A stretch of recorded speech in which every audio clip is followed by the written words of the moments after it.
দর্শক সবাইকে স্বাগতম। আমরা আজকে আপনাদেরকে একটা অ্যাক্সিডেন্টের কাহিনী দেখাবো।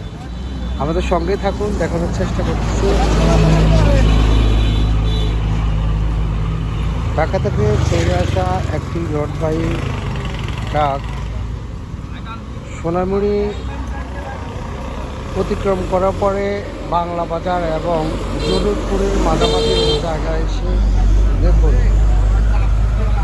কীভাবে গাড়িটি রাস্তার বাইরে চলে যায়। এবং এই ট্রাকে কিন্তু রড বোঝাই ছিল। পরবর্তীতে গাড়িটা যখন রাস্তার পাশে চলে যাওয়ার পরে এইভাবে অ্যাক্সিডেন্ট এবং গাছের কারণে গাড়িটা পার পেয়েছে। দেখুন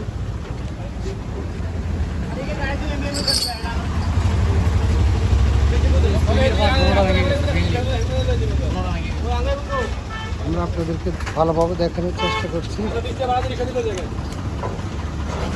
পরবর্তীতে এই গাড়িতে রড বোঝাই ছিল। পরবর্তীতে একটি ট্রাক্টর এনে এই রডগুলো নামিয়ে পরবর্তীতে এই গাড়িতে রডটি লোড দেওয়া হয়েছে। দেখুন